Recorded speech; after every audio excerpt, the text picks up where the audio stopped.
I am a resolution girl, as you know, and it is a new year. It's going to be a new me. I'm just going to transform my entire self into something younger and more fabulous, Mock. I'm going to do that with Genucel. You know, I can do that with Genucel. I could at least go back about 2 years with Genucel. And some people can go back like way back. It's like they go in a way back time machine because of how good Genucel skincare is. So if you are a person who's like resolution girl and you're on a kick to get healthier and and eat better and fix your health, skincare is part of health, right? Totally. And it's a great way to help you feel better about your appearance by using great skincare, which actually works.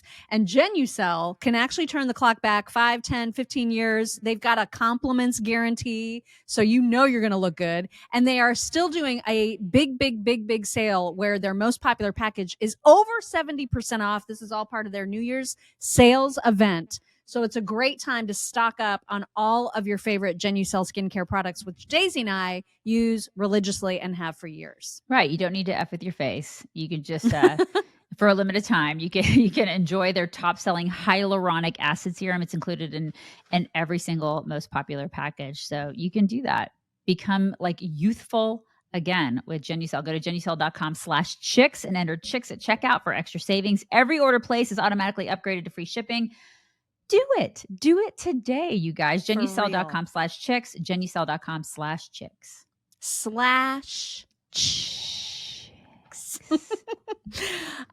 So you came across an interesting story that when you sent it to me, I was like, oh yeah, we got to talk about this. Mm-hmm. And so I'm not a person who has known, I now know as of the last, couple hours, I now know more about Lululemon than I ever wanted to know. Definitely than I ever have known. I just buy the crap for a teenage girl. People be like, why do you buy it? It's so expensive. Oh my God. We can get into that. But yes, tell me more about Lululemon because the name is annoying. And my husband calls it Lulu.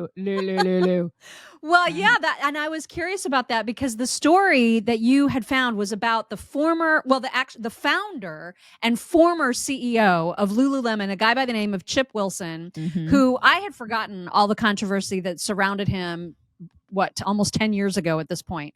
And the reason that he initially got ousted, essentially, even though he continues to be majority share owner, but he just doesn't have business. He doesn't have any involvement in the actual day-to-day business. The reason that he was essentially forced to resign are because of comments that he made about the complaints that he was getting from some of the women customers and they were primarily women at the time. Now it's actually split, which is even weirder. That's a whole other thing. It is really weird, but you do see in the stores that it's men and women. Yeah. Uh-huh. With their little Stanley cups and everything. Yeah. Yes. It's kind of funny. Mm-hmm. So the comments that he made back in the day, which got him ousted, were women were complaining about pilling of the leggings. Uh-huh. And, his response to that was to say that his leggings are not made for every body and that some women's thighs rub together in a way that is not conducive to the styling or the material or the fabric or whatever of his leggings. And so did the world explode. What you're saying is that if you have a thigh gap, then they're not going to pill. That's right. What you're saying. So if you're skin and bones, then, okay, maybe not skin and bones, but if you're skinny and you have a thigh gap, they're not going to pill. But if you're fat, if you're a chunker, then they're going to pill is what Chip is saying, right? Your words, not his. I mean, okay, paraphrasing for Chip. Right.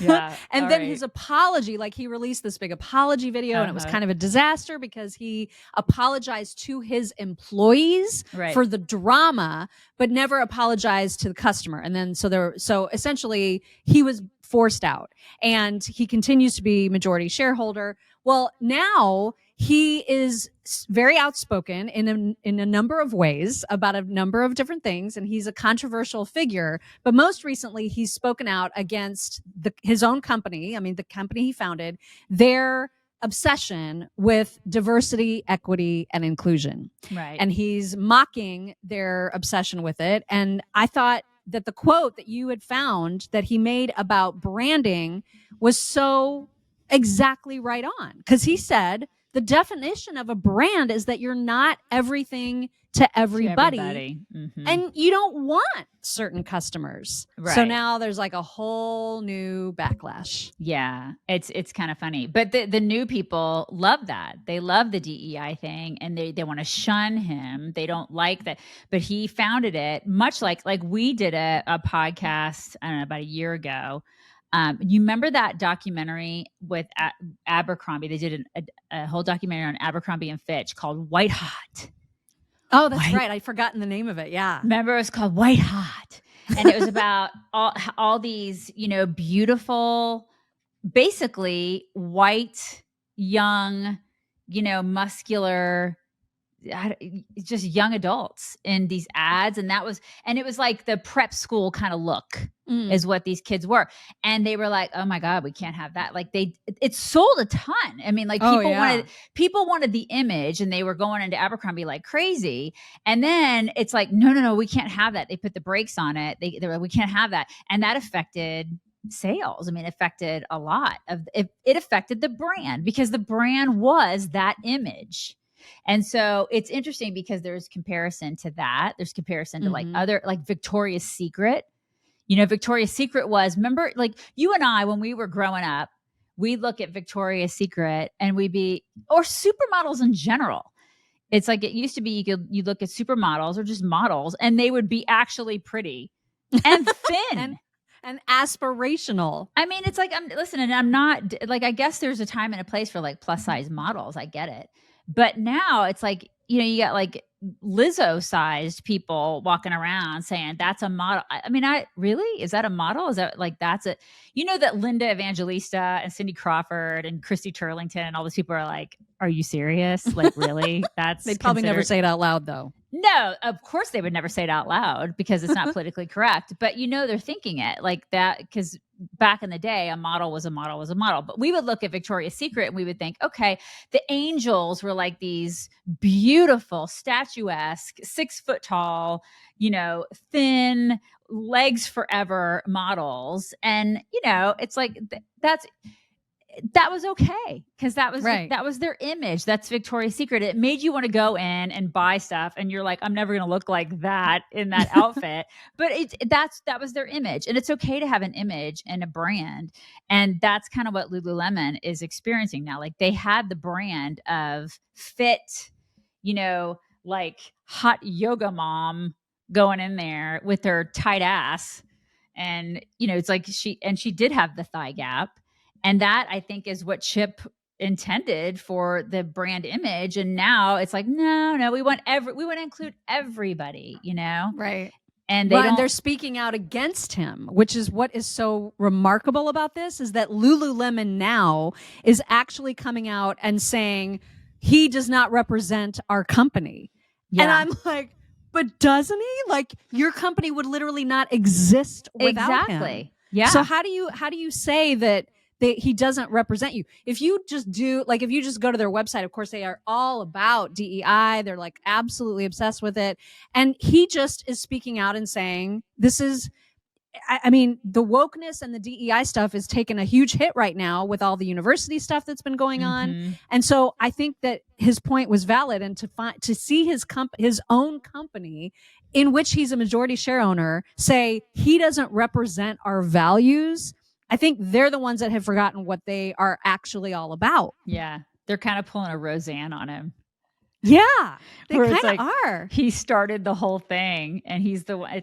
He started it. He's the one who had the brain power behind it. And he's like, I'm going to start this. And then they have the audacity to tell me what this is all about. It's kind of like if you and I sold Chicks on the Right, which is what's never going to happen. But if we ever did that, and then somebody would be like, we're going to go ahead and make it woke and liberal.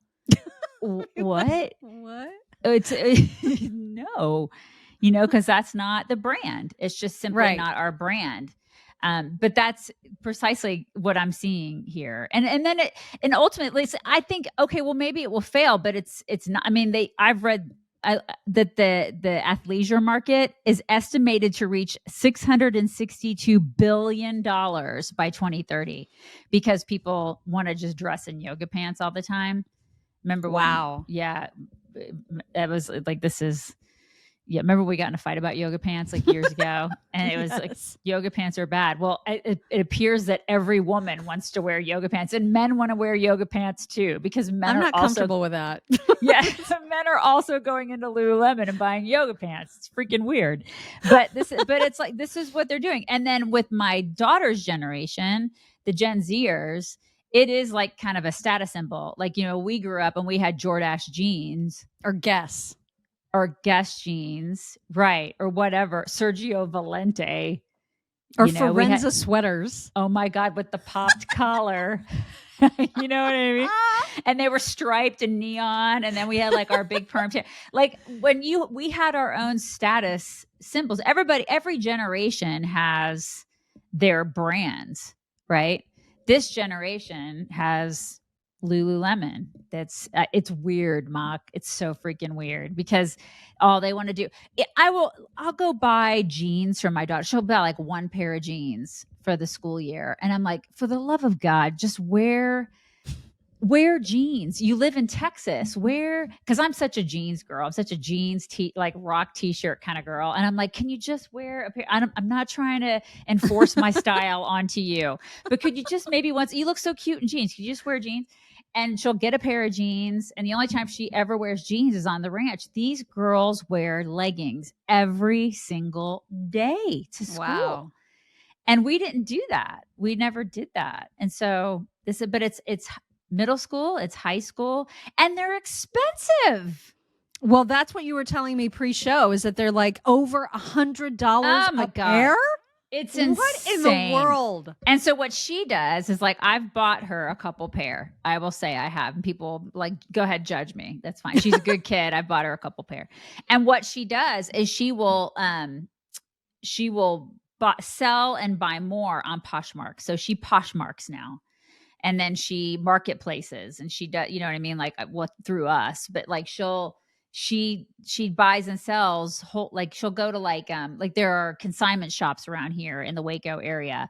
And like there's one near Baylor University where all the little rich girls go to school. And they have first thing when you walk in, my daughter will make a beeline to the Lululemon rack. You know, where all the college girls get rid of their consignment Lululemon. I mean, this is what they do. It's like girls are just obsessed with this Lululemon crap. Wow. It's crazy. Well, to me. and the name, which of course is highly annoying. There's a story that goes back to Chip Wilson about that as well, because of course he's the founder. He's the one that came up with the name. Yeah. And so before I tell you that, I wanted to just remind people that you can still be fit and wear athleisure and also eat a lot of steak. Oh my from God, you should. omahasteaks.com. You should eat a lot of steak. It's good for you to eat protein when you're working out in your athleisure or not working out in your athleisure. Yes. If you're leisuring in your Right. athleisure. Uh-huh. And so I know I mentioned to our morning crew that my recent experience with ordering seafood from Omaha Steaks was extraordinary. And I ordered salmon and I ordered red snapper. And then I went online and looked up a recipe on how to make red snapper. I cannot believe you did this. I can't either. Like I was feeling very, very, very like Paula Deen in that moment. I know, it's crazy. And it was delicious. I mean, they make it so easy, right? Like they give you the cooking instructions. I just wanted to know, well, how should I season it? And I got the most amazing cheesy potato sides. And that's one of like a zillion different kinds of potato sides that they have at omahasteaks.com. Scallop. They have everything, you guys. All the potatoes are so amazing. And it makes it look like you're like a gourmet cook because the way it's presented is so beautiful. Yes. But also so delicious. So all their stuff is just fantastic. It's so great. And listen, I know it's after the holidays, but you should treat yourself. Yes. If you didn't get it for Christmas, you should treat yourself. And you can get 50% off site-wide right now. Use code CHICKS at checkout and then get an additional $30 off your order. So, I mean, that's a really good deal. Everybody needs meat. It's a great deal. Mm-hmm.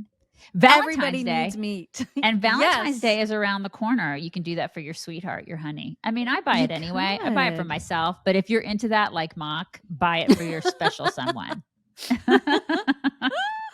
Okay, so let me tell you the dirt on Lululemon and how it got its name. I'm dying to know.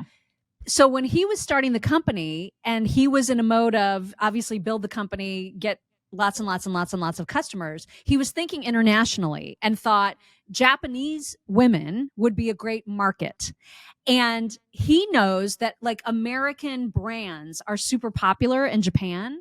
And so he decided because L is a hard letter for Japanese people to pronounce, Oh my that God. he would put as many L's in one word as possible because he thinks it's funny to hear them say it. And so people, of course, were super mad at him. They were like, racist, that's so mean, it's so awful. But he did it knowing that Japanese people would find that name uniquely American and therefore be more, apt to buy it. And so it was very, very thoughtful. His decision about the name was God, all because, yeah. That is fascinating. Right? I thought it too. I thought it had some other sort of significance, but I mean, my God, my husband makes fun of that name all the time, and now I'm gonna have to ask him to say it in a Japanese accent. It just cracked me. So this guy, I mean, people just absolutely can't stand him, and I don't think he gives a crap, which is why this whole thing is so funny. No, I mean, he's pushing back against so many things that we talk about all the time, like the whole body positivity movement and all of the DEI nonsense. It's just utter garbage. And we just showed a video the other day about FatCon. Yeah, happening. FatCon is, which I mean, apparently those women can obviously fit into Lululemon. You know, they can buy Lululemon. They're probably going to show off their Lululemons as they go to FatCon, and then wear like the crop tops because there is at this point everybody's like showing it off. It's like there is no. I guess we talked a lot about shame the other day, which people will get mad if I say you should have shame for being fat, but there should be some sort of element of shame to being morbidly obese rather than celebrating morbid obesity. I mean, it's one thing to be a little bit chunky, but it's another thing to be morbidly obese and being out there, in front of kids, in front of other people, in front of God and everybody on TikTok and saying, this is the way you should live your life. Like, this is awesome. We should celebrate this because morbid obesity is completely unhealthy. You're going to die. And we say the same thing just before people get all their panties up in a wad. Who's that chick? What's her name? Somebody Cooney on TikTok who is like deathly thin. I mean, she's suffering from anorexia. So like it's so vile and so totally unhealthy. She's also gonna die. Oh, totally. I mean, there's like a whole big range of health. We're not telling everybody they got to look like Victoria's Secret models. No. But there are extremes, both of which are super unhealthy. Well, don't you think though, like if there was an anorexic con that people would be completely outraged if there was seriously, I mean, they would be outraged if there was something like that. But the fact that it's a morbid obesity con, people are like, oh, that's great. You do you, girl, you go YOLO. It's awesome. Yay. And so that liberation. I still don't know what they're liberating themselves from. I question whether or not it was their pants. I don't know what's happening there, but seriously, I don't get it. So there is a double standard. And I do think it's the same. It's like one extreme or the other, kind of like what you said. So yeah. But apparently they're welcome into Lululemon, which I mean they should have always been welcome into Lululemon, but that is not the demographic I don't think that Chip Wilson was looking for when he started Lululemon, is the morbidly obese. Yeah. But now, of course, everything is all about diversity and how everybody, the more women of color, the more diverse you are, the better, even though that's not always a good thing. No, I mean, no, it's not always good. And if you say it's not a good thing, like I'm sure we'll get tons of comments to this saying you're terrible, you're a like I guess that women be misogynist? I don't know. Yes, we've internalized our misogyny. You're fat phobic. You're, how dare you? You're mean. This is awful. Like it's not. It's from a personal perspective, it's not dissing people. It's just, sometimes if you have a brand and you want to put it out there and you want to cater to a certain group of people, you should be able to cater to that certain group of people. It's kind of like, it goes to the whole having a sport for women. It should just be that sport for women. It should just be like my daughter's swim team should just be for girls. and it should just cater to girls and not to dudes, and we've gotten so crazy in this country where it's like everybody should be allowed everywhere, you know what I mean, or I should cater to everybody, and if you don't, then you need to be nice to everybody, you need to love everybody. Okay, well, all right, should we though? I mean, it's like it used to be that, and they'll say, oh my God, but you're being bigoted, or you're being this, or you're being that. Is that really the case? I don't know. Is it? Is that the case? I mean, it's so stupid to try to appeal to everybody, because like I think about an Abercrombie, for example. I am in no way offended that they cater to Gen Zers. I am not going to go to Abercrombie to look for a menopausal woman outfit. A crop top. I mean? A super duper crop top for you for a menopausal woman. Exactly. Yeah. I don't expect them to change or offer things that are more in line with what a middle-aged woman wants to wear. They have their brand and it's appropriate for them. And there's going to be, there's going to be other stores that cater more to people my age. Right. Cause you don't see my daughter. Yeah. Cause you don't see my daughter getting pissed off at Chico's. Right. Or J. Jill. Is your daughter like running into J. Jill and demanding like representation? This is not diverse. Right. And it's like, why can't these stores just have brands? Exactly. And they should be able to have brands. And I guess it's when they get super popular and super successful. I think that's when everything turns. When they start becoming so successful, more so than other brands, then something like triggers a group of people to say, oh, wait a second, you're not being inclusive. Got to target you. We got to target you and we've got to shut you down because I smell, I taste a little bit of success that you're having, and we can't have that. We can't have it without you including everybody. And that's just freaking weird. You should be able to do that stuff in America. People should be able to be successful by, creating and being innovative and doing what they want to freaking do. For crying out and loud. Appealing to who they want to appeal to. It's actually not a terrible thing for a store to say there are certain customers we don't want. I think that's completely fine. Exactly. Now, on the flip side, in government, is it St. Paul, Minnesota? Is that where it happened this week? Mm-hmm. On the flip side, this is where DEI is freaking weird. They had a bunch of women, and I want to make sure I get this right. They made herstory. That's what Savannah Guthrie said. What does that even mean? So on Tuesday of this week, it's an all women city council. So it's a 7-member body. They're all under the age of 40. They say it's racially diverse.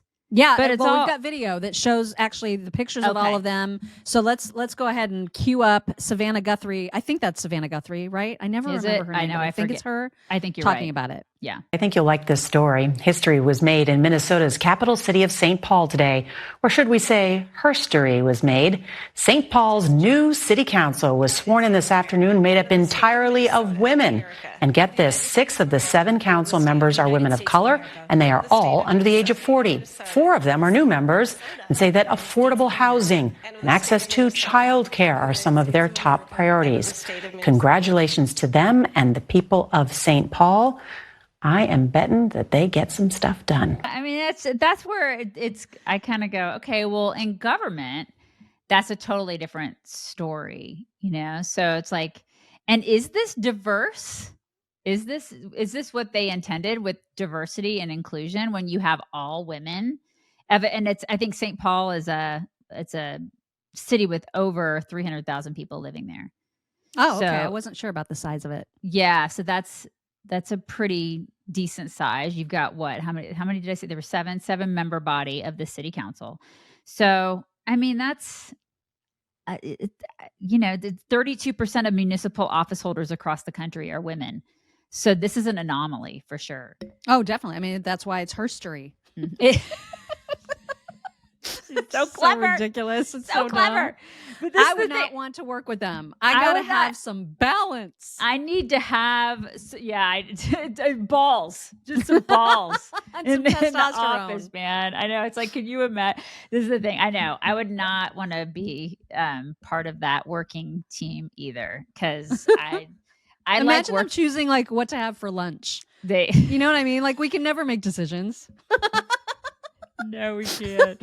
We can't. I like working with men. I don't know. And I think you can see there's like this underlying narrative. She didn't say it. Savannah didn't say it out loud, but she was like, it's all women. Screw you, men. We don't need Yeah, now you. we're going to get stuff done. I mean, come on. Seriously, like men have not done anything for this country. They freaking built this country. You know what I mean? It's like, what is that? What is that narrative that's being shoved down people's throats where men don't do anything? Give me a break. I know. It's all so dumb. It is dumb and I don't like it. I'm uncomfortable with that narrative. I love men. I love working with men and we should all like working together. So how is that diverse and inclusive? I ask you. Right. And you know what it makes me want to do is like throw a bunch of pillows at all of them. Not that we condone violence on this show. Not that we condone violence on the show, but if it's with pillows from mypillow.com/chicks, then I think it's appropriate. Yes, and totally. Pillows is just one of the many parts of a bed, parts of bedding that are on massive sale right now at mypillow.com/chicks. They've got, if you're looking for flannel sheets for the cold weather that's coming up, now's the time. Because I think they're as low as like less than $30 right now for a set of flannels. Yes. Yeah. So it's a good time to stock up. I am a flannel sheet girl. Like that. Same. I am all about them, especially in the wintertime. We cannot live without them. Even in Texas, they're fantastic. So you guys definitely need to check that out. So visit mypillow.com/chicks, enter code chicks at checkout for all the discounts and including the Giza. The Giza are really good too. Yeah. Because those are like they're like not slickery. I don't even know what the word is. How do you describe those? They're just so soft and perfect and they're just like a delicious, soft luxury. So yumminess. Delicious. They're like, $29.98. Go to mypillow.com/chicks, code chicks, mypillow.com/chicks. And then if you are a business owner of any sort, embrace your brand. Don't let anybody tell you that you have to appeal to everyone. You don't. Agree 150%. I mean, that is America. Yeah. Is individuality. And people appreciate the brand recognition because of your individuality and your uniqueness. And that's what makes you you. And I mean, we tell that to our kids, right? So it should be the same way with companies. So, Amen. I kind of feel like he should tell everybody to suck it. He probably will. I'm sure he will. Yeah. So there you go. Until next week, you guys. Bye.